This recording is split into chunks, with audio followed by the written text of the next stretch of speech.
का ये कहना था कि वो तकरीबन पिछले 6 महीने से चक्कर काटते हैं। उनको कहा जाता है कि आज नहीं, नेक्स्ट वीक हो जाएगा, नेक्स्ट वीक आपको चेक मिल जाएगा। और इस तरीके से ये 6 महीने से नहीं बल्कि लगभग 1 साल 1.5 साल लोगों को गुजर चुके हैं इसी तरीके से चक्कर काटते हुए। जी, लेकिन मैं जिस तरीके से आज भी आपकी बात हुई होगी, आपने कॉम्प्रोमाइज की बात की कि उनको कॉम्प्रोमाइज करने की बात हो रही है कि मामला ज्यादा ना उछले, हालांकि मामला अब मीडिया में आ चुका है। ऐसे में अब लोगों की क्या प्रतिक्रिया, जो लोग ठगे गए हैं?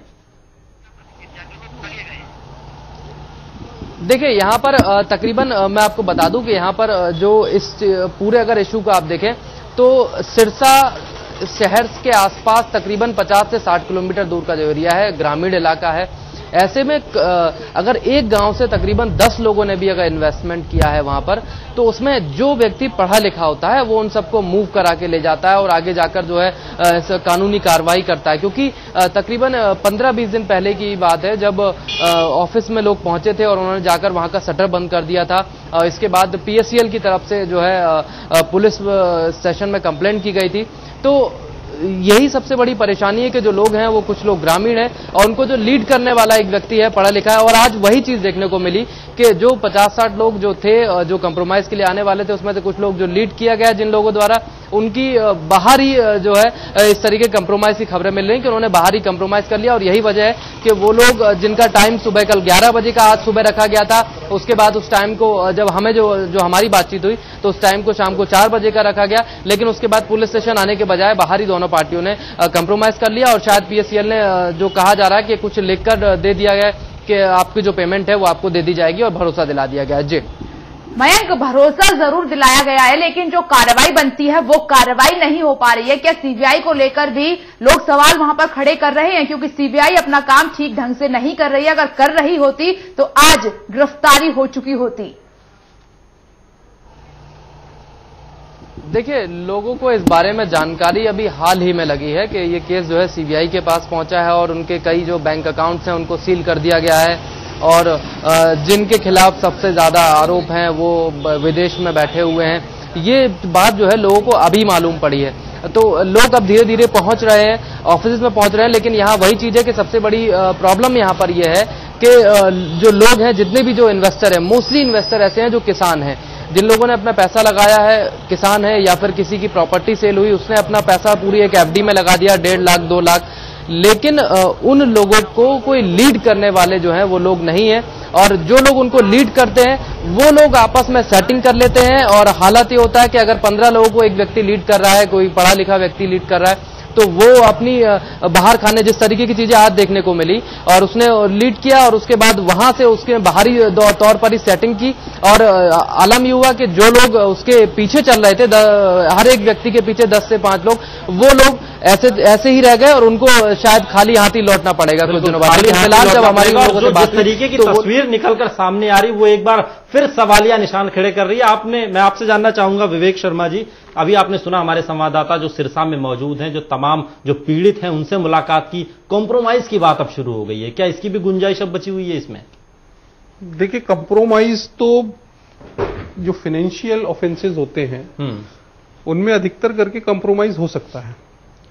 यदि CBI ने टेक ओवर कर लिया है और संगीन धाराओं में FIR लॉन्च हो गई है तो कॉम्प्रोमाइज भले ही बाहर कर लिया जाए पर उससे कोर्ट से मुक्ति नहीं मिल सकती, सजा से मुक्ति नहीं मिल सकती। यदि कोर्ट इस निर्णय पे आती है, मान लीजिए फोर्जरी का मामला है, 468 का यदि ऑफेंस रजिस्टर होता है तो बाहर कंप्रोमाइज करने का इफेक्ट कानूनी प्रक्रिया पे कोई नहीं पड़ेगा।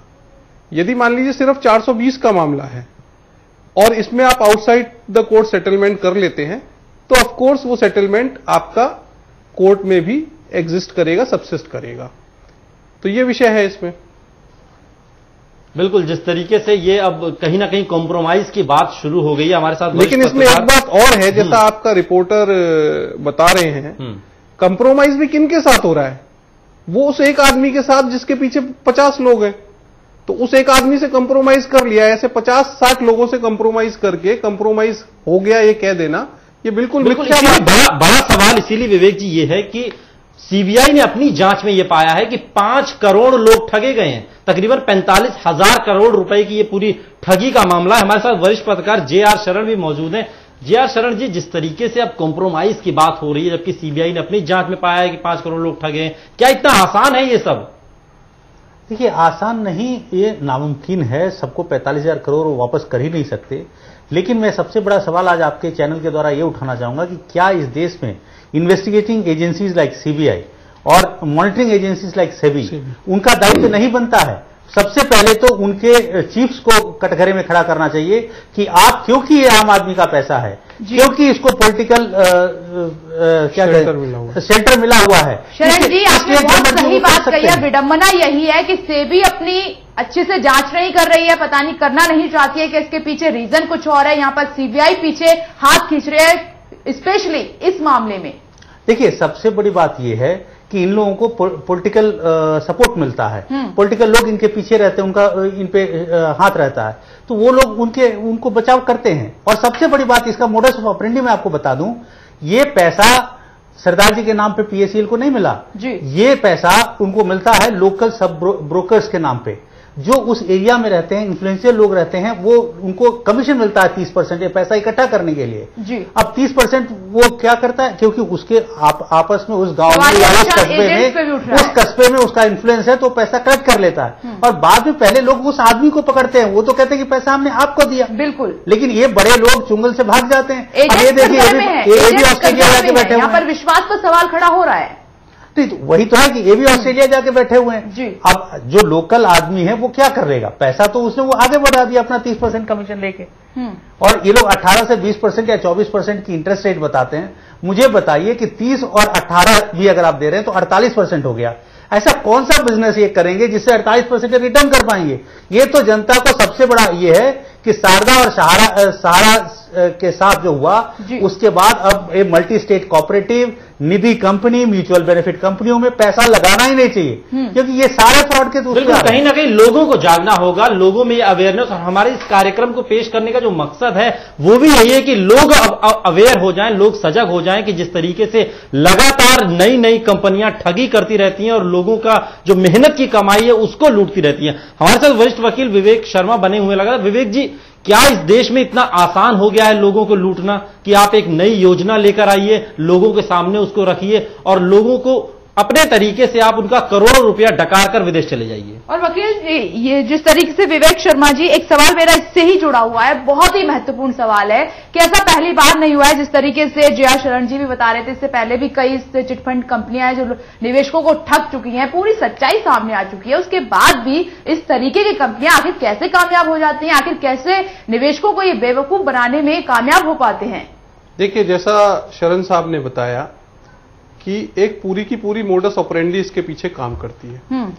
लोकल लेवल पे एजेंट्स बनाए जाते हैं, लोकल लेवल पे ऐसे इन्फ्लुएंशियल एजेंट बनाए जाते हैं जिनकी बात का उनके समाज में कोई वैल्यू हो, उस फेस वैल्यू पे वो पैसा आता है। अब जो लोकल एजेंट है उसको ब्रेन वॉश करना पहला काम, दूसरा ऑफिशियल्स जो हैं, जो रेगुलेटरी अथॉरिटीज हैं जिनका काम है चेक्स एंड बैलेंसेस का, वो अपना काम क्यों नहीं करते हैं, ये सर्वविदित है, मुझे कहने की जरूरत नहीं।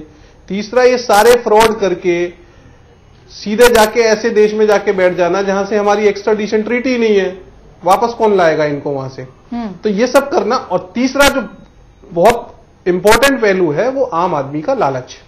बिल्कुल, आम आदमी का लालच है, जो लालच है। इतने सबके बाद भी जो विगत केस हो चुके, कुबेर का हो गया, पीएससीएल पर्ल वालों का हुआ, ये शारदा चिटफंड का हो रहा है, बाकी सारी चीजें हैं, इसके बाद भी आदमी इन्वेस्ट कर रहा है। और जो फोरमोस्ट और सबसे इंपॉर्टेंट बात है कि ऐसी चीजों को चेक करने के लिए सफिशिएंट कानून इस देश में अभी नहीं है। बिल्कुल, कानून कहीं ना कहीं कानून की पेचीदगियां थे। हमारे संवाददाता मयंक गुप्ता सिरसा से हमारे साथ बने हुए। मयंक, एक बात जो निकलकर सामने आ रही है कि कहीं ना कहीं एजेंट के माध्यम से ये पैसा लिया जाता है, एजेंट के माध्यम से लोगों को बरगलाया जाता है, उन्हें बहला फुसलाकर उनका जो मेहनत की उनकी गाड़ी कमाई है उसको अपने पास ले लिया जाता है, बदले में एजेंट को कुछ फीसदी कमीशन की भी बात है। ऐसे में अब जब ये सारा मामला खुलकर सामने आ गया है तो ऐसे में एजेंट की तो हालत खराब होगी, क्योंकि कहीं ना कहीं अप्रत्यक्ष रूप से वो भी इसमें लूटा पिटा गया है। देखिए, आपने बिल्कुल सही कहा, लेकिन शहरी इलाकों में एजेंट के लिए मुश्किलें आती हैं। लेकिन अगर इस तरीके के कस्बों की बात करें तो यहाँ पर एजेंट जो है वो दोनों तरफ से मलाई काटते हैं। यानी कि एक तरफ जब वो एजेंट लोगों को बुलाते हैं, उनका पैसा इन्वेस्ट कराते हैं, तो उस दौरान उनको कमीशन मिलता है।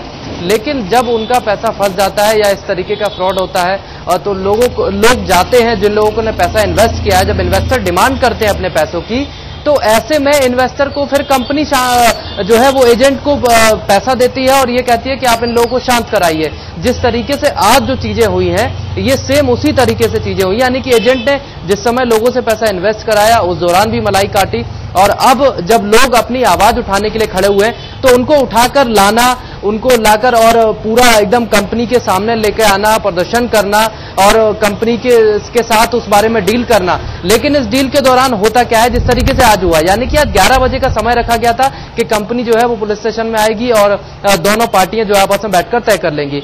शाम को इस समय को फिर टाल दिया गया, 4 बजे के लिए रखा गया। लेकिन अभी खबरें क्या मिल रही है कि उसमें से 3 से 4 लोग जो सो कॉल्ड एजेंट थे, उन्होंने अंदर खाने पैसा लेकर सेटिंग की और उसके बाद जो लोग थे, जिन लोगों को वो इकट्ठे करके लाए थे, उन लोगों को इस बात का आश्वासन दे दिया कि हमारी कंपनी से बात हो गई और आपका पैसा बहुत जल्द हमें मिल जाएगा और कंपनी ये चीज आपको रिटर्न में दे देगी। अब उस बिहाफ पर, उन एजेंट के उस बिहाफ पर लोग जो है, जिन लोगों ने पैसा इन्वेस्ट किया, जिनका पैसा फंसा हुआ है, वो लोग हमारे से भी बात करने के लिए तैयार नहीं थे। यानी कि हमने उन्हें कई बार फोन किया कि आप आइए, लाइव पर एक प्रोग्राम है, आप लोग आकर अपनी बात रखिए, जो भी आप रखना चाहते हैं। लेकिन वो लोग उस दौरान उन्होंने बाइट जरूर दी। बैठक से पहले कई लोगों ने बाइट दी, जो मैंने भेजी है, जो आपने चलाई होंगी बाइटें।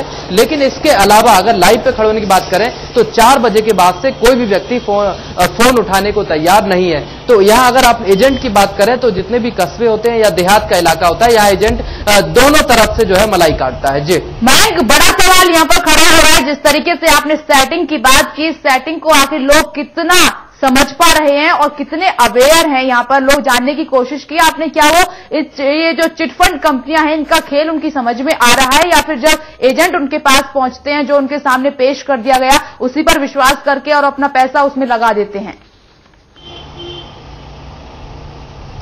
देखिए, ये कंपनियां उन्हीं लोगों को एजेंट बनाती हैं जिनका इन्हें लगता है कि मार्केट में या आसपास के लोगों में इनका रसूख है और लोग इस पर बिलीव करते हैं। यानी कि अगर ये कंपनियां किसी मार्केट में जाती हैं तो वहां ये देखती हैं कि कौन व्यक्ति ऐसा है जिसके ऊपर लोग बिलीव करते हैं, जिसके पास डेली रोज के लोग जो है आते जाते हैं, बैठते हैं, लोग मिलते हैं और उसकी बातें सुनते हैं। तो इस तरीके से नेटवर्क को जो है शुरुआती तौर पर इस तरीके से रखा जाता है। और कई बार ये कंपनियां क्या करती हैं कि चाहे मार्केट हो या फिर कोई शहर हो या फिर कोई गांव हो, उस तरीके के दबंग व्यक्ति को एजेंट बनाती है जिसको अगर बाद में कोई परेशानी है तो लोग जो इन्वेस्टर हैं वो उसके पास दोबारा अपना पैसा वापस मांगने जा भी ना सके, और अगर जाते हैं तो उसके लिए उन्हें डराया धमकाया भी जाता है। तो दोनों ही चीजें हैं। और अगर बुनियादी तौर पर शुरुआत से ही देखें तो कंपनियों का नेटवर्क ही इस बिहाफ पर होता है कि कौन व्यक्ति ऐसा है जिसके ऊपर लोग बिलीव करते हैं, चाहे वो गांव हो, चाहे वो शहर हो, या फिर सिरसा जैसा शहर हो, या फिर सिरसा के आसपास के जो गांव हैं या कस्बे हैं वहां की बात हो। यहां भी एजेंट की जो भूमिका है वो बहुत बड़े लेवल पर देखी जा रही है।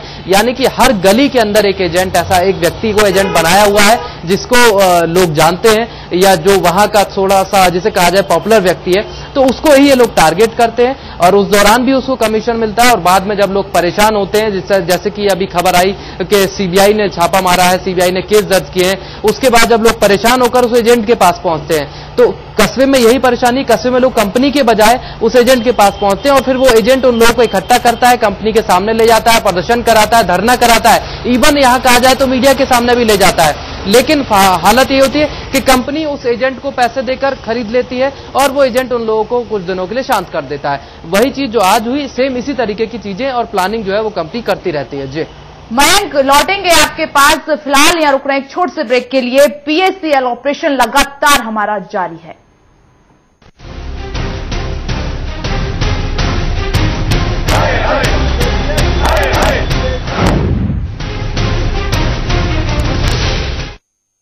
केश किंग आयुर्वेदिक तेल, जो बना है 16 खास आयुर्वेदिक तत्वों से, रखे मेरे बालों का ख्याल और बनाए उन्हें लंबा, काला और घना। Kesh King, the king of hair oil.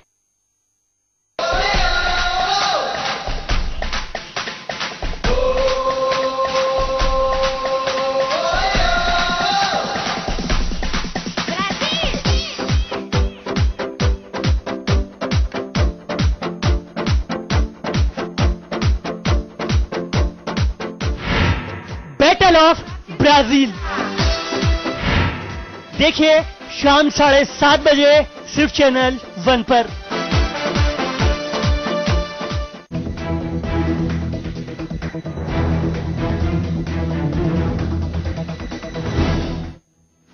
केंद्र राज्य भाई भाई देखिए न्यूज लाइन रात 8 बजे सिर्फ चैनल 1 पर।